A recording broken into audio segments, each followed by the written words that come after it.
बड़ी खबर आ रही है। आपको बता दें, यूपी बोर्ड परीक्षा पेपर में बड़ा बदलाव हुआ है। यूपी बोर्ड ने आगामी बोर्ड परीक्षाओं को लेकर एक बड़ा फैसला लिया है। यूपी बोर्ड के सचिव भगवती सिंह ने प्रयागराज मंडल प्रभारी कुलदीप सिंह से बताया है कि वर्ष 2026 से बोर्ड परीक्षा के पेपर पैटर्न में महत्वपूर्ण बदलाव किए जाएंगे।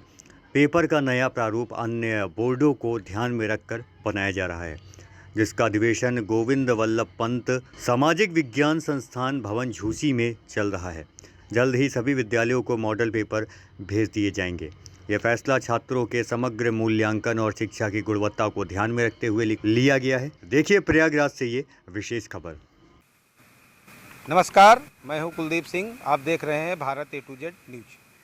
इस समय हम हैं झूसी के, आप देखेंगे ये GBPSSI है सेंटर, जहां पर यूपी बोर्ड के 5 दिन का अधिवेशन चल रहा है।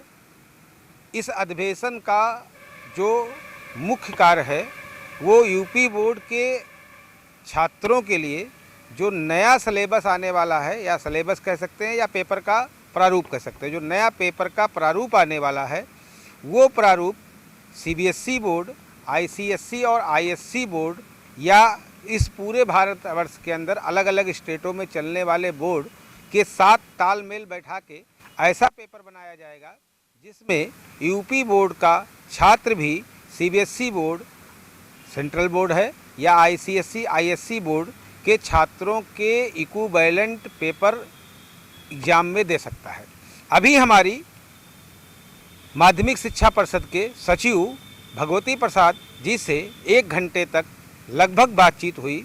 कई मुद्दों पर बात हुआ, जिसमें ये प्रमुख मुद्दा था कि जो आगामी चुनाव 2026 में यूपी बोर्ड का 10th और 12th के छात्रों के लिए होने वाला है, उसका जो मॉडल पेपर बन रहा है वो मॉडल पेपर में बड़ा बदलाव हो रहा है। यानी जो प्रश्नों की संख्या थी वो बदली जाएगी। अब जो नया प्रश्न आने वाला है वो CBSE, ISC, ICSE से रिलेटेड प्रश्न होंगे, यानी जैसे उनके यहाँ प्रश्न पूछे जाते हैं उस हिसाब से प्रश्न होगा।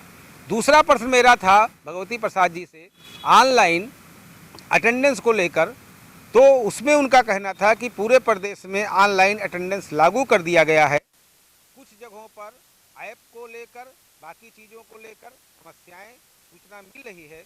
उसके लिए हम लोग लगातार काम कर रहे हैं और आने वाले समय में उसको दूर कर लिया जाएगा। जुलाई माह तक ये सारी व्यवस्थाएं पूर्ण कर ली जाएगी।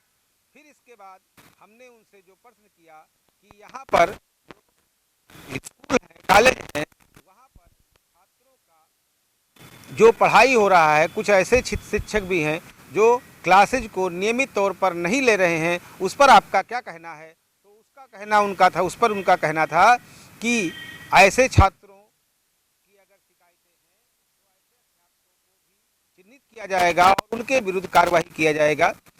कुछ ऐसे विद्यालय हैं जहां पर विद्यालय तो हैं लेकिन कक्षाएं नहीं चलती हैं, उस पर जब हमने प्रश्न किया तो उनका कहना था कि ऐसे विद्यालयों को चिन्हित करके उन पर कार्रवाई किया जाएगा। ये ऑनलाइन का जो अटेंडेंस बनाया गया है उसका मुख्य उद्देश्य ही यही है कि ऐसे जो विद्यालय हैं जहां पर सिर्फ एग्ज़ाम के समय, यानी दिसंबर जनवरी माह में जो खोले जाते हैं, बाकी समय में केवल एग्ज़ाम्स के लिए तैयारी की जाती है, यानी कक्षाएं नहीं चलते हैं, उनके ऊपर लगाम कसने के लिए ही ये ऑनलाइन अटेंडेंस को रखा गया है।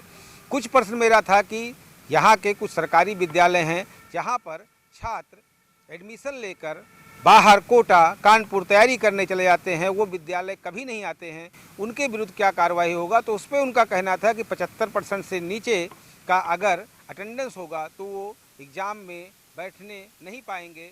ऐसे छात्रों के लिए भी उन्होंने बात रखी है। तो कुल मिला के उत्तर प्रदेश सरकार का जो ऑनलाइन अटेंडेंस की प्रक्रिया आई है ये बहुत ही बेहतर है।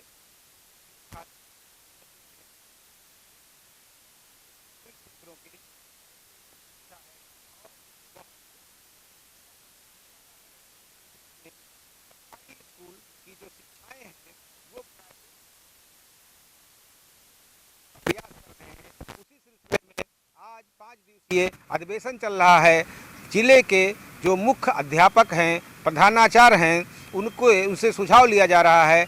कुछ एनसीईआरटी के टीम भी हैं, वहाँ से भी सुझाव लिया जा रहा है। तो सरकार का कुल मिला के शिक्षा के प्रति जो प्रारूप है वो एकदम निश्चित है कि हम यूपी बोर्ड की कक्षाओं के लिए, यूपी बोर्ड के छात्रों के लिए बहुत बेहतर करने वाले हैं। कैमरामैन संजय सिंह के साथ zonal head Bharat A to Z news के लिए कुलदीप सिंह का रिपोर्ट।